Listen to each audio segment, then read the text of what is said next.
అసలే 11 స్థానాలకు పరిమితమై పార్టీ నాయకులు కొందరు వదిలేసి మరికొందరు చీకొట్టిపోతున్న దుస్థితిలో ఉన్న జగన్కు పుండు మీద కారం లాంటి వార్త ఇది. వైసీపీ ఎమ్మెల్సీలు బొత్స, తోట త్రిమూర్తులు వైసీపీని వీడనున్నారనే టాక్ గత కొద్ది రోజులుగా పొలిటికల్ సర్కిల్స్లో వినిపిస్తోంది. ఇప్పుడు అదే నిజమయ్యేలా కనిపిస్తోంది. జగన్ బంధువైన బాలినేని ఇప్పటికే ఆ పార్టీని వీడారు. సామినేని ఉదయభాను, కిలారు రోసయ్య, ఆళ్ల నాని వైసీపీకి రిజైన్ చేశారు. ధర్మాన, తమ్మినేని లాంటి సీనియర్లు పార్టీకి అంటి ముట్టనట్టుగా ఉంటూ ఉన్నారు. విజయసాయి వైసీపీకి గుడ్ బై చెప్పేసి వ్యవసాయం చేసుకుంటూ ఉన్నారు. త్వరలో మరికొంతమంది సీనియర్లు, కొందరు ఎమ్మెల్యేలు జగన్ని చీకొట్టి వైసీపీని వీడనున్నారనే టాక్ వినిపిస్తోంది. కూటమి పార్టీలు గేట్స్ ఓపెన్ చేస్తే మాత్రం వైసీపీలో ఒక నలుగురు తప్ప మిగిలిన వాళ్ళు వెళ్ళిపోవడం ఖాయం. బొత్స, తోట త్రిమూర్తులు రాజకీయంగా ఏ పార్టీలో ఉన్నా మెగా ఫ్యామిలీతో సత్సంబంధాలు కలిగి ఉంటారు. ఇద్దరు ఒకే సామాజిక వర్గానికి చెందినవారు, ఆ సామాజిక వర్గ ప్రగతి కోసం పాటుపడినవారు.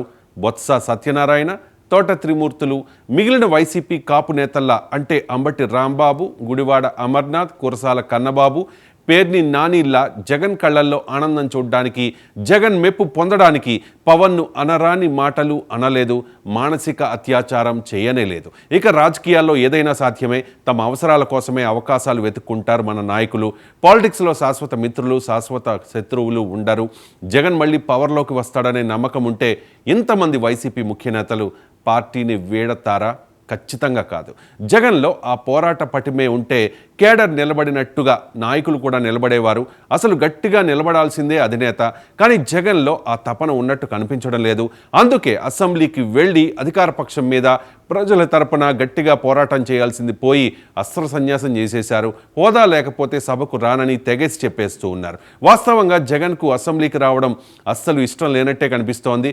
వస్తే అయ్యన్న పాత్రుడు, రఘురామకృష్ణరాజుల దెబ్బకు, అవమానాలకు, ర్యాగింగ్కు గురి కావాల్సిందే. ఇక 11 స్థానాలకు పరిమితమై అదపాతాడానికి పడిపోయిన చింత చచ్చినా పులుపు చావలేదు అన్నట్టు పవన్ స్థాయి గురించి తక్కువగా మాట్లాడడం జగన్ మానసిక స్థితిని తెలియచేస్తోంది. పవన్ను కార్పొరేటర్కి ఎక్కువ, ఎమ్మెల్యేకు తక్కువ అని అనడం ఖచ్చితంగా జగన్ అహంకారానికి నిదర్శనం. ఇక వాస్తవంగా అసెంబ్లీకి జగన్ రామ్ చెప్పేసిన మండలిలో బొత్స చేస్తోన్న పోరాటం పార్టీలకు అతీతంగా అందరినీ ఆకర్షించింది.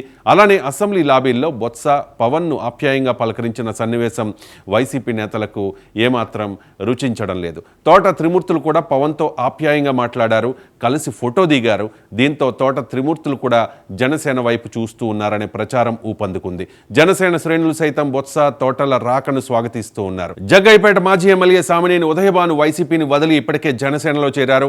పవన్ కూడా ఉదయభానుకు పార్టీలో ప్రాధాన్యత ఇస్తూ ఉన్నారు. కృష్ణా జిల్లా బాధ్యతలు అప్పచెప్పారు. సామినేని ఉదయభాను, తోట త్రిమూర్తులు వరుసకు వియంకులు కావడంతో ఇక జనసేనలో త్రిమూర్తులు చేరిక లాంఛనమే కానుంది. త్వరలో ఎమ్మెల్సీలు బొత్స, తోట త్రిమూర్తులు వైసీపీని వీడి జనసేనలో చేరడం ఖాయంగా కనిపిస్తోంది. మరోవైపు వైఎస్ఆర్కు అత్యంత ఆప్తులుగా, విధేయులుగా ఉన్న జక్కంపూడి ఫ్యామిలీ కూడా త్వరలో వైసీపీని వీడనుందనే సంకేతాలు వస్తూ ఉన్నాయి.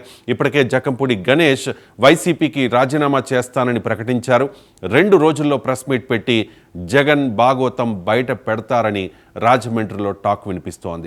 అదే జరిగితే జక్కంపూడి గణేష్ జనసేనలోకి వచ్చే అవకాశాలే ఎక్కువగా కనిపిస్తూ ఉన్నాయి. ఏ స్థాయి నాయకుడైనా సరే పార్టీని వీడతానని ఒక సిగ్నల్ వచ్చిందంటే వెంటనే అధిష్టానం అలర్ట్ అవుతుంది. స్థానిక నేతలతో బుజ్జగించే ప్రయత్నాలు మొదలు పెడుతుంది.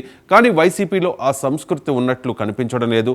వైసీపీని వీడి వెళ్ళిపోయిన నేతలకు కానీ, వెళతారన్న సిగ్నల్స్ ఇచ్చిన నేతలకు కానీ జగన్ కానీ ఇతర ముఖ్య నాయకులు కానీ కనీసం ఫోన్ చేసి సముదాయించిన దాఖలాలే లేవు.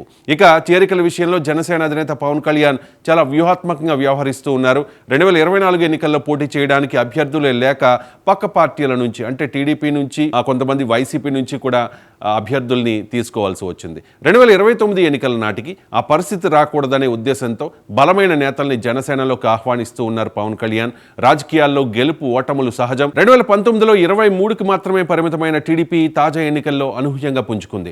2019లో ఒక్క స్థానంలో మాత్రమే గెలిచిన జనసేన తాజా ఎన్నికల్లో 100% స్ట్రైక్ రేట్ సాధించి దేశం దృష్టిని ఆకర్షించింది. 2019లో 151 స్థానాల్లో గెలిచి చరిత్ర సృష్టించి తాజా ఎన్నికల్లో 11కి మాత్రమే పరిమితమైన, పవన్ కళ్యాణ్ భాషలో చెప్పాలంటే అధపాతాళానికి పడిపోయిన వైసీపీ వచ్చే ఎన్నికల్లో పుంజుకోవడానికి చాలా అవకాశాలు ఉన్నాయి. కానీ జగన్ వ్యవహార శైలితో ఆ పార్టీ నుంచి నాయకులు ఒక్కొక్కరుగా వెళ్ళిపోతూ ఉన్నారు. భవిష్యత్తులోనైనా జగన్ మారితేనే వైసీపీకి ఉనికి ఉండేది, వైసీపీని కాంగ్రెస్లో విలీనం చేసేస్తారనే టాక్ కూడా ఆ పార్టీ నాయకుల్ని మరింత ఆందోళనకు గురి చేస్తోంది. జగన్కు అత్యంత విధేయుడిగా వైసీపీలో నెంబర్ 2గా ఉన్న విజయసాయిరెడ్డి లాంటి వాళ్లే రాజకీయం వదిలేసి వ్యవసాయం చేసుకుంటూ ఉంటే ఇక మిగిలిన నేతలు ఆ పార్టీలో ఉండే సాహసం ఎందుకు చేస్తారు? అందుకే ఎవరికి నచ్చిన దారి వారు చూసుకుంటూ ఉన్నారు. అంది వచ్చిన అవకాశాన్ని సద్వినియోగం చేసుకోవడానికి, ప్రజల్లో వచ్చిన వ్యతిరేకతను చెరిపేసుకోవడానికి ప్రయత్నిస్తూ ఉన్నారు. త్వరలో బొత్స, తోట త్రిమూర్తులు, వారితో పాటు జక్కంపూడి గణేష్ వైసీపీని వదిలి జనసేనలో చేరడానికి సిద్ధమవుతున్నట్లుగా కనిపిస్తోంది. పవన్ వీరి చేరికకు గ్రీన్ సిగ్నల్ కూడా ఇచ్చేశారట.